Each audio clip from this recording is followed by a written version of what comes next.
Welcome to Moussa TV బులెటిన్ల ముందుగా headlines. పీఓకేపై Rajnath Singh కీలక వ్యాఖ్యలు.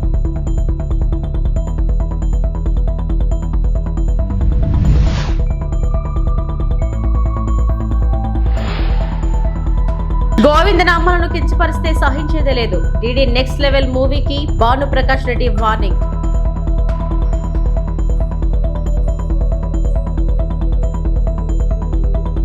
ఉత్తరప్రదేశ్ లో పెళ్లి చేసుకున్న ఇద్దరు అమ్మాయిలు.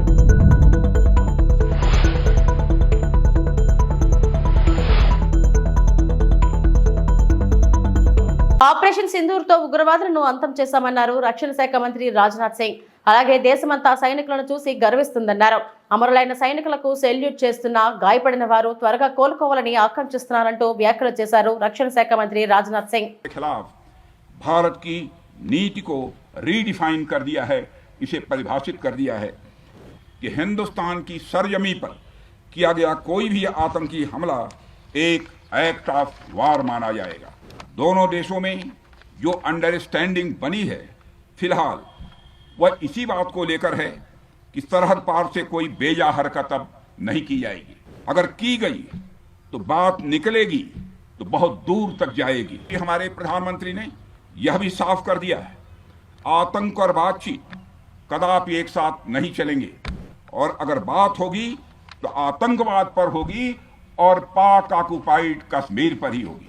ऑपरेशन सिंदूर की कामयाबी ने पाकिस्तान में छिपे आतंकी संगठनों और उनके आकाओं को भी यह साफ बता दिया है कि वे कहीं भी अपने आप को महफूज और सुरक्षित न समझें। अब वे हमारे बहादुर भारतीय सेनाओं के निशाने पर हैं। दुनिया जानती है हमारी सेनाओं का निशाना अचूक है और वो जब वो निशाना लगाते हैं तो गिनती करने का काम वह दुश्मनों पर छोड़ देते हैं। यदि आतंकवादी वारदातें चलती रही तो लगातार यह बढ़ने ही वाली है। हमारे प्रधानमंत्री श्री नरेंद्र मोदी जी ने दो टूक शब्दों में आतंकवाद के खिलाफ भारत की नीति को रीडिफाइन कर दिया है, इसे परिभाषित कर दिया है, जो यह कहती है कि हिंदुस्तान की सरजमी पर किया गया कोई भी आतंकी हमला एक एक्ट ऑफ वार माना जाएगा।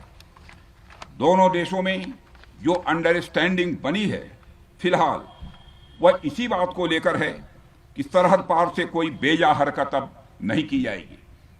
अगर की गई तो बात निकलेगी तो बहुत दूर तक जाएगी। साथ ही हमारे प्रधानमंत्री ने यह भी साफ कर दिया है, आतंक और बातचीत कदापि एक साथ नहीं चलेंगे और अगर बात होगी तो आतंकवाद पर होगी और पाक ऑक्युपाइड कश्मीर पर ही होगी। साथियों, ऑपरेशन सिंदूर की कामयाबी ने पाकिस्तान में छिपे आतंकी संगठनों और उनके आकाओं को भी यह साफ बता दिया है कि वे कहीं भी अपने आप को महफूज और सुरक्षित न समझें। अब वे हमारे बहादुर भारतीय सेनाओं के निशाने पर हैं। दुनिया जानती है हमारी सेनाओं का निशाना अचूक है और वो जब वो निशाना लगाते हैं तो गिनती करने का काम वह दुश्मनों पर छोड़ देते। పవిత్రమైన గోవింద నామాలను ర్యాప్ సాంగ్ లో వాడుతున్నారని టీటీడీ ధర్మకర్తల మండలి సభ్యుడు భాను ప్రకాష్ రెడ్డి మండిపడ్డారు. హిందువుల మనోభావాలు దెబ్బతినాలా డీడీ నెక్స్ట్ లెవెల్ చిత్ర బృందం గోవింద నామాలను కించపరిచిందన్నారు. తిరుమల శ్రీవారిని వీఐపీ ప్రారంభ విరామ దర్శన సమయంలో భాను ప్రకాష్ రెడ్డి పోతలపట్టు ఎమ్మెల్యే మురళీమోహన్ దర్శించుకున్నారు. గోవింద నామాలను కించపరిచేలా పాటలు చేస్తే సహించేది లేదని భాను ప్రకాష్ రెడ్డి హెచ్చరించారు. మంది హిందువులు అత్యంత పవిత్రంగా నిత్యం స్మరించే గోవిందనామాల్ని, అన్నమయ్య కీర్తనల్ని, అన్నమయ్య సాహిత్యాన్ని ఈ మధ్య కొందరు తమ యూట్యూబ్ ఛానల్స్లో, సినిమాల్లో వాటిని ర్యాప్ సాంగ్తో జోడించి భక్తుల మనోభావాలు బాధపడే విధంగా వివరిస్తున్నారు. తోలు తీస్తాం జాగ్రత్త. తమాషా అనుకుంటున్నారా? ఈరోజు డీడీ నెక్స్ట్ లెవెల్ అంట. ఆ బృందం ర్యాప్ సాంగ్లో దాదాపు ఉన్నటువంటి 3 నిమిషాల పాటలో దాదాపు 1.5 నుంచి 2 నిమిషాలు స్వామివారిని గోవిందనామాల్ని అసహ్యంగా వారు దాంట్లో జోడించి ఆ సినిమాల్లో తీసుకురావడాన్ని మేము తీవ్రంగా వ్యతిరేకిస్తున్నాం. నేను టీటీడీ అధికారులతో కూడా మాట్లాడుతున్నా. ఈ గోవింద నామాల్ని టీటీడీ పేటెంట్ తీసుకొని ఎవరిని కానీ దాన్ని దుర్వినియోగం చేస్తే వారి మీద ఇమ్మీడియట్గా మన క్రిమినల్ కేసెస్ డెఫర్మేషన్ వెళ్ళే విధంగా టీటీడీ దాన్ని మన ఆడియో వీడియో రైట్స్ మనం ఓన్ చేసుకోవాల్సిన అవసరం ఉంది. నేను రాబో ధర్మకర్తల మండలి సమావేశంలో కూడా నేను దాని మీద చర్చించబోతున్నాను. ఇది స్వామివారి భక్తుల్ని అవహేళన చేయడమే, కోట్లాది మంది హిందువుల మనోభావాలని వ్యాపారంగా చూడడమే.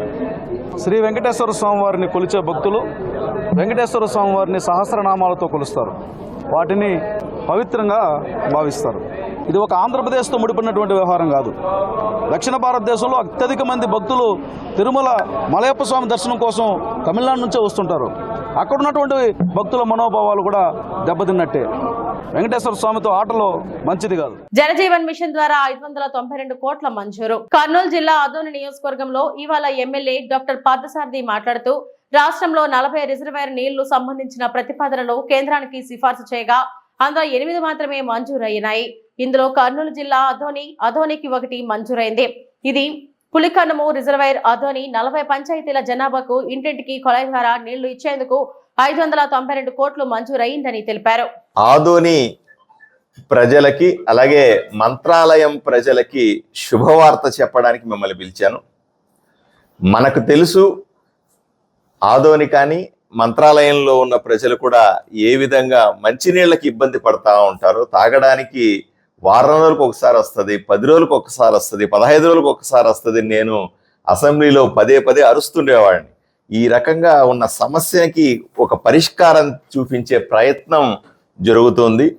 జలజీవన్ మిషన్ ద్వారా అంటే కేంద్ర ప్రభుత్వం ఇంటింటికి స్వచ్ఛమైనటువంటి మంచినీటిని కొళాయి ద్వారా ఇప్పించేటువంటి ఈ పథకం ద్వారా దీనికి పరిష్కారం చూపించడానికి ఈరోజు ముందుకొచ్చాం. సాధారణంగా మంచినీళ్ళు అనేవి ఉపరితల వ్యవస్థ నుంచి రావాలి. అంటే పారే నీళ్లలో భూమి పైనుంచి పారే నీళ్లు ఎప్పుడు తీయగా ఉంటాయి. అందుకనే మనము మన డ్యాముల్లో కానీ లేకపోతే చెరువుల మన కుంటల్లో కానీ లేకపోతే వచ్చే నీళ్ళని మనం తాగడానికి తీయగా ఉన్నాయి అంటారు. అదే బోర్లలో నీళ్లు చూడండి ఉప్పగా ఉన్నాయి, తాగడానికి పనికిరావు అంటారు. సో సాధారణంగా పైన ఉపరితలంగా పారే నీళ్లు రిజర్వాయర్ల ద్వారా డ్యామ్ల ద్వారా పారే నీళ్ళని మనం తీసుకొని వచ్చి ఇంటింటికి ఇవ్వాలన్న ఆలోచన. గత ప్రభుత్వంలో 5 సంవత్సరాల్లో ట్యాపులు వేసారు కానీ నీళ్లు రాలే. మనకు ప్రధాన సమస్య ఏంటంటే నీళ్లు ఎక్కడి నుంచి వస్తాయని. నీళ్లు ఇవ్వడానికి మనము కొళాయిలను ఏర్పాటు చేసుకోవచ్చు లేదా పైపులను ఏర్పాటు చేసుకోవచ్చు, కానీ నీళ్ళు ఎక్కడి నుంచి తెస్తామన్నది మన ప్రధాన సమస్య. దీని మీదనే నేను ఎక్కువగా వర్కౌట్ చేస్తుండేవాడిని. దీన్నే వాటర్ గ్రిడ్ అని కూడా అంటారు. మనం ఇప్పుడున్న వ్యవస్థలో ఎస్ఎస్ ట్యాంకుల ద్వారా అంటే సమ్మర్ స్టోరేజ్ ట్యాంకులు అక్కడక్కడ కట్టి దాని ద్వారా నీళ్ళు ఇచ్చే ప్రయత్నం చేస్తున్నాం. కానీ జనాభా పెరిగిపోయింది. 1995లో కట్టినటువంటి ఈ ఎస్ఎస్ ట్యాంకులు దాని ద్వారా పైప్ లైన్ల వ్యవస్థ ద్వారా 2025 సంవత్సరానికిలో ఉన్న జనాభాకు నీళ్లు ఇవ్వలేం. అప్పుడున్న జనాభా వేరే, ఇప్పుడున్న జనాభా వేరే. అందువల్ల దీనికి మార్చిలో ఈ సంవత్సరం మార్చిలో కొన్ని ప్రతిపాదనలు కేంద్ర ప్రభుత్వానికి పంపించినాం. నేడు రాష్ట్రంలో నారావారి నరకాసుర పాలన జరుగుతుంది. మహిళమైన మనం సత్యభామలాగా నారావారి నరకాసుర పాలన అంతం చేయడానికి నడుం బిగించాలి. చంద్రబాబు ఏడాది పాలనలో అరాచకాలు, అఘాయిత్యాలు, అత్యాచారాలు, అవమానాలు, అక్రమ కేసులు, వేధింపులు ఇవే చంద్రబాబు సూపర్ 6లు. సోషల్ మీడియా ద్వారా మహిళలను వేధించడానికి ఉన్మాదులను తయారు చేస్తున్నారు. ప్రజలను పార్టీని సొంత బిడ్డల్లా చూసుకున్న వైఎస్ జగన్ మళ్లీ ముఖ్యమంత్రి అయితే ప్రజలు బాగుంటారు, రాష్ట్రం బాగుంటుందని అన్నారు ఆర్కే రోజా, వైఎస్ఆర్సీపీ అధికార ప్రతినిధి. ఈరోజు మనమందరం ఇక్కడ సమావేశమయ్యేదానికి ఒక కారణం ఉంది. మన అందరి మీద ఈరోజు ఒక గురుతరమైన బాధ్యత ఉంది. ఎందుకంటే ఈ రాష్ట్రంలో నారావారి నరకాసుర పాలన జరుగుతోంది. సో ఈరోజు వైఎస్ఆర్ కాంగ్రెస్ పార్టీలో ఉన్న ప్రతి మహిళ, ప్రతి కార్యకర్త ఒక సత్యభామలాగా ఈ నారావారి నరకాసుర ప్రభుత్వాన్ని అంతమొందించే విధంగా నడుం బిగించాలని కూడా ఈ సందర్భంగా మీ అందరినీ కోరుకుంటున్నాను. ఎందుకంటే చంద్రబాబు నాయుడు వచ్చి దాదాపుగా ఏడాది అవుతుంది. ఈ ఏడాదిలో ఆయన సాధించింది ఏందయ్యా అంటే అరాచకాలు, అఘాయిత్యాలు, అత్యాచారాలు, అవమానాలు, అక్రమ కేసులు, వేధింపులు, ఇవే సూపర్ 6. సో ఈ సూపర్ 6 ఇవ్వడానికి ఉత్సాహం చూపిస్తున్నాడు తప్ప మనం మహిళలకు ఇచ్చిన వాగ్దానాల్ని నెరవేర్చాలన్న చిత్తశుద్ధి వాళ్ళకి లేకపోవటం అనేది మనం అందరం కూడా గమనించాలి. ఎందుకంటే జగన్మోహన్ రెడ్డి గారు అధికారంలో రాకముందు మహిళలకి ఏమేం ప్రామిస్ చేశారు, అధికారంలో వచ్చిన తర్వాత అవన్నీ ఎలా ఫుల్ఫిల్ చేశారు, అవే కాకుండా చెప్పని అనేకం కూడా మన కోసం ఎలా చేశారో మళ్ళీ నేను ప్రత్యేకంగా చెప్పాల్సిన అవసరం లేదనుకుంటున్నా. ప్రతి కుటుంబంలో ఎంతమంది ఏ స్కీమ్కి అర్హులో కులం, మతం, పార్టీ చూడకుండా అందరికీ అన్నీ అందించారు కాబట్టే ఈరోజు మనం ధైర్యంగా గ్రామాల్లోకి వెళ్ళగలుగుతున్నాం. ఎక్కడ మనం కనిపించినా అయ్యో మేము తప్పు చేశామని కొంతమంది, అయ్యో మేము అన్నకు ఓటేసాం ఎక్కడికి పోయిందని కొంతమంది, ప్రతి ఒక్క మహిళ వైఎస్ఆర్ కాంగ్రెస్ పార్టీ వాళ్ళు, వైఎస్ఆర్ కాంగ్రెస్ పార్టీ సింపథైజర్స్ ఓపెన్గా బాధపడుతుంటే తెలుగుదేశం జనసేన వాళ్ళు లోపల ఏడుస్తున్నారు. ఎందుకంటే ఈ కూటమి ప్రభుత్వం వైఎస్ఆర్సీపీ మహిళలనే కాదు, వాళ్ళ తెలుగుదేశం జనసేన మహిళల్ని కూడా మోసం చేసింది. వాళ్ళకు కూడా అమ్మఒడి లేదు, వాళ్ళకు కూడా చేయూత లేదు, వాళ్ళకు కూడా ఆరోగ్యశ్రీ లేదు, వాళ్ళకు కూడా ఏ ఒక్క సంక్షేమ పథకం సూపర్ 6 లేదు. అంటే మననే కాదు వాళ్ళని కూడా మోసం చేశారు. మనం బయట చెప్పుకోగలుగుతున్నాం, వాళ్ళు చెప్పుకోలేక కుమిలిపోతున్నారు అన్నది నిజమని కూడా ఈ సందర్భంగా తెలియజేసుకుంటున్నాం.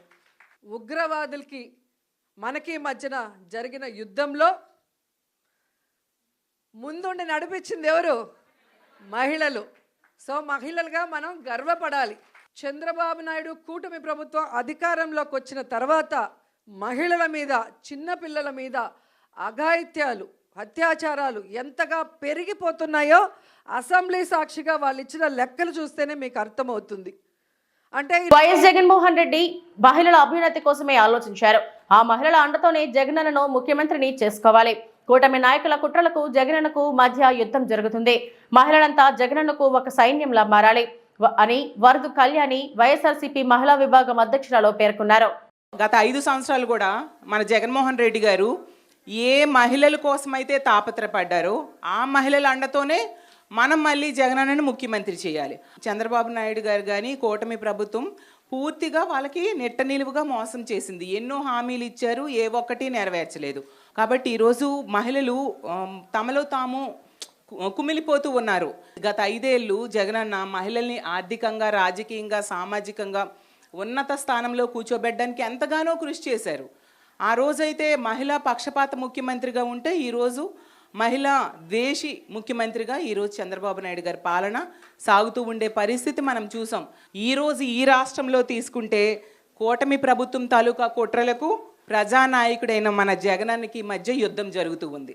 అలాగే చంద్రబాబు నాయుడు గారి వంచనకు, జగనన్న విశ్వసనీయతకు మధ్య యుద్ధం జరుగుతూ ఉండే పరిస్థితి.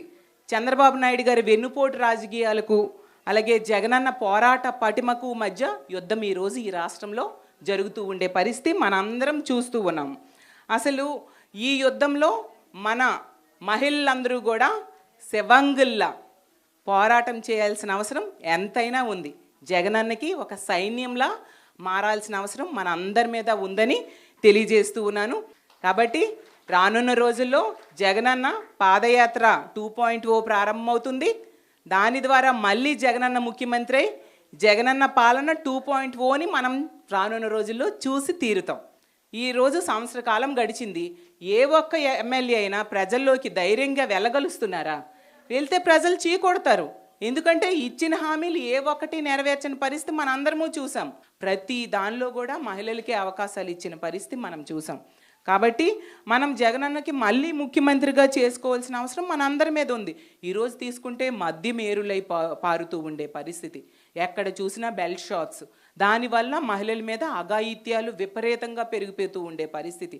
దాని మీద దృష్టి పెట్టట్లేదు. ఎంతసేపు కూడా రెడ్ బుక్ రాజ్యాంగం ఎలా అమలు చేయాలన్న దాని మీదే పోలీస్ వ్యవస్థను ఉపయోగిస్తున్నారు తప్ప మహిళల రక్షణ కోసం కానీ ప్రజల రక్షణ కోసం కానీ ఏ మాత్రం ఉపయోగించని పరిస్థితి. ఈరోజు మహిళలు స్కూల్కి వెళ్ళాలన్నా వెళ్ళేటప్పుడు కూడా వాళ్ళ మీద అఘాయిత్యాలు జరుగుతున్నాయి. కాలేజీలకు వెళ్తున్నప్పుడు, పనికి వెళ్తునేటప్పుడు, ప్రతి దగ్గర కూడా ఈవెన్ వ్యవసాయ పనులకు వెళ్ళేటప్పుడు కూడా వాళ్ళ మీద అఘాయిత్యాలు జరుగుతూ ఉండే పరిస్థితి. అంటే మహిళలకి ఈ కూటమి ప్రభుత్వంలో ఇంట్లో రక్షణ లేదు, బయట కూడా రక్షణ లేని పరిస్థితి మనం చూస్తూ ఉన్నాం.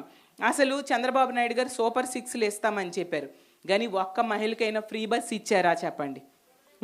అలాగే ఒక్క ఉద్యోగం ఇవ్వలేదు, ఒక్క మహిళకు కూడా మహాశక్తి పథకం ఇవ్వలేదు, ఒక్క మహిళకు కూడా అమ్మఒడి ఇవ్వలేదు, అలాగే ఒక్క మహిళకి ఫీజు రీఎంబర్స్మెంట్ ఇవ్వలేదు, ఒక్క మహిళకి ఇంటి స్థలం ఇవ్వలేదు. అంత దారుణంగా మోసం చేశారు. ఈ కూటమి ప్రభుత్వంలో సూపర్ 6లు అమలవుతున్నాయి. ఏంటో చెప్పాలా ఏం సూపర్ 6లు అమలవుతున్నాయో? బెల్ షాప్స్, అలాగే పెర్మిట్ రూమ్లు, పేకాట క్లబ్బులు, గంజాయి, డ్రగ్స్, ఆడబిడ్డలపై అఘాయిత్యాలు, ఈ సూపర్ 6లు మాత్రం ఈ కూటమి ప్రభుత్వంలో అమలవుతూ ఉన్న పరిస్థితి మనం చూసాం.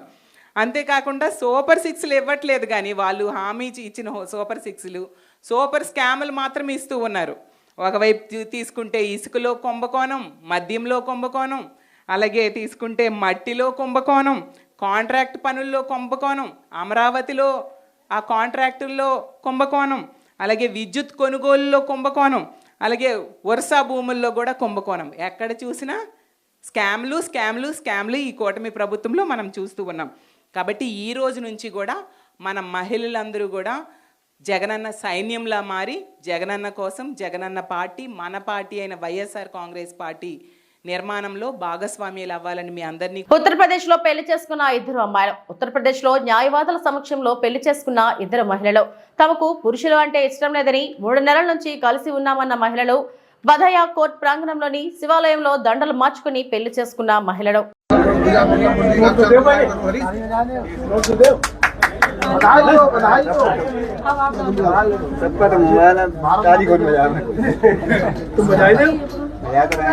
दोनों लोग खड़े हो जाइए, अब इधर मुंह करके, इधर मुंह करके खड़े हो जाइए, इधर मुंह करिए दोनों लोग। अभी वो लग जाए सुनू, अरे खन गई भैया रात में पैर छू के आशीर्वाद। क्या बात खुद बनाएंगे भगवान के हाथ जोड़। तो आप दोनों लोग इधर देख के खड़े हुए हैं, इधर देख लीजिए दोनों लोग साथ में खड़े होके।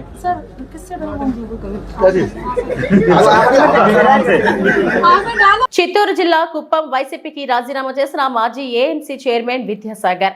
మీడియాతో మాట్లాడిన విద్యాసాగర్, వైసీపీ బలోపేతానికి అన్ని విధాలా కృషి చేశాం.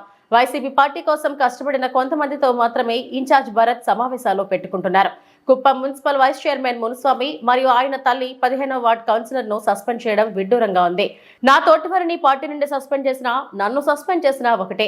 వైసీపీ పార్టీకి సభ్యత్వానికి రాజీనామా చేస్తున్నా. కుప్పం నియోజకవర్గంలో ఉన్న వ్యక్తులకు ఇన్ఛార్జ్ ఇస్తే బాగుండేది.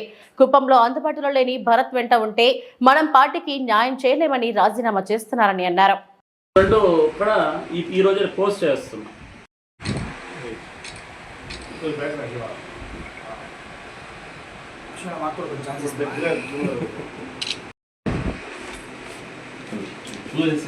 పార్టీలోని కొంతమంది గ్రూప్ రాజకీయాలు చేస్తూ, కార్యకర్తలు బ్రెయిన్ వాష్ చేస్తూ కొన్ని గ్రూపులు క్రియేట్ చేసి రెచ్చిపోతున్నారు. ఆ నియోజకవర్గ నాయకుడు టార్గెట్ చేస్తూ తీవ్రవాదులు, ఎంత వర్స్ట్ పదం ఇది తీవ్రవాదులు అంటే, ఈ పార్టీ కోసం ఖర్చులు పెట్టుకొని కేసులు తెచ్చుకొని ఇబ్బందులు పడి అన్నీ చేస్తే తీవ్రవాదులు. సో వీళ్ళ స్వార్థం కోసం పార్టీని అమ్ముకుంటూ ఈ వివరాలు పోతాయి అనేసి పెట్టాడు. సో గ్రూప్ రాజకీయాల గురించి చెప్తున్నాడు. దీనికి ముందు గ్రూప్ రాజకీయాలు లేవా గవర్నమెంట్ ఉన్నప్పుడు? అప్పుడు సస్పెండ్ చేసేది, ఎంతో మంది అలాంటప్పుడు సస్పెండ్ చేసేది. గవర్నమెంట్ ఉన్నప్పుడు సస్పెండ్ చేయాలి, గవర్నమెంట్ లేనప్పుడు వీళ్ళు సస్పెండ్ చేసేది ఏంటి? అసలు పార్టీకి పనిచేయడం నాయన అని కాళ్ళు చేతులు పట్టుకునే పరిస్థితులు ఉంటాయి అపోజిషన్స్లో. గవర్నమెంట్ ఉన్నప్పుడు సస్పెండ్ చేయకుండా ఇప్పుడు సస్పెండ్ చేయడం అంటే ఒకటి, నేను కూడా ఇప్పుడు ఒక మనిషిని అయితే ఖచ్చితంగా మనసులో తీసుకోవాలా. వాళ్ళ నాన్నగారు స్వర్గీయులు చంద్రమౌళి సారు రాజకీయం చేసినట్లు వీళ్ళకి ఎవరికి చేస్తారని చేత కాదు. మేమంతా అక్కడ అప్పుడు కష్టపడిన కారణం ఏమంటే, ఆయన దగ్గర పనిచేసినాం కాబట్టి, ఆయన విలువలు ఉంది కాబట్టి అతని దగ్గర పనిచేసినాం. మా దరిద్రమో లేకపోతే పార్టీ దరిద్రమో తెలియదు కానీ కరెక్ట్గా ఆయన క్యాన్సర్ రావటము, ఆయన చనిపోయే స్థాయికి ఇంక ఈయన రావటం, ఈయనకి తెలియదు ఏజ్ తక్కువ కదా. అప్పుడు మ్యాక్సిమం హ్యాండిల్ చేసాం, దగ్గర ఉండి ఏది మంచి ఏది చెడ్డు చెప్పుకుంటా తీసుకుపోయినాం. కానీ ఇంకా ఇప్పుడైతే అవుట్ ఆఫ్ కంట్రోల్ ఉన్నారు కాబట్టి ఇంకా మేము కూడా, లేకపోతే పార్టీ వదిలే ప్రసక్తే లేదు యాక్చువల్గా. మాకు ఇంకా వేరే పెద్దలు, పెద్దరెడ్డి గారు కానీ ఎవరు కానీ మాకు అన్ని విధాలుగా అందుబాటులో ఉన్నారు. కానీ వాళ్ళు ఉండే ఇష్యూస్లో మనం వాళ్ళని, ఎవరు లోకల్ లీడర్ ఉంటారో ఆ లోకల్ లీడర్తో మనము, ఆయనే మనకు మెయిన్, ఆయనతోనే ఫైట్ చేయాలి. కానీ వాళ్ళతో మాట్లాడే ఇష్యూస్ కాదనేసి మెయిన్. రేపు భవిష్యత్తులో ఏ పార్టీనైనా, అది వైఎస్ఆర్సీపీ పార్టీ అయినా, టీడీపీ అయినా, బీజేపీ అయినా, జనసేన అయినా, ఇంకా అదర్ పార్టీస్ అయినా, నాయకులను కానీ లేదా కార్యకర్తలు మనోభావాలు ఏదైనా దెబ్బతీసినట్లు మేము మాట్లాడింటే మాత్రం క్షమించాలనేసి నేను పత్రికాముఖంగా ఇది మీకు క్లియర్గా చెప్తున్నా. ఎందుకంటే ఎప్పుడు నేను రాజకీయాన్ని రాజకీయంగా చూశాను కానీ నా సొంత కక్షగానో లేకపోతే ఆ రాజకీయంలో ఉండి సంపాదించాలనే ప్రసక్తే లేదు.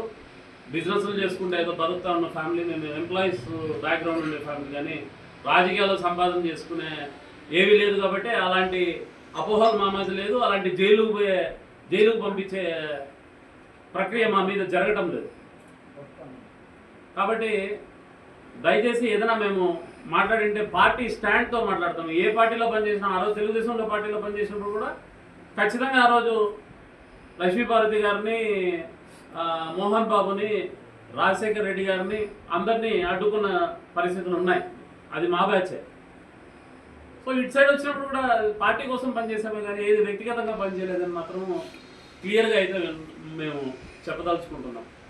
నెక్స్ట్గా ఏ పార్టీలో ఉన్నా ఆ పార్టీ కోసం న్యాయంగా 100% మా వద్దు ఎంత సహకరించి మా చేతుల్లో పని చేయగలుగుతామో అంత పని మేము చేయగలుగుతామనే ఒక సత్తా ఉన్న నాయకులే మేము.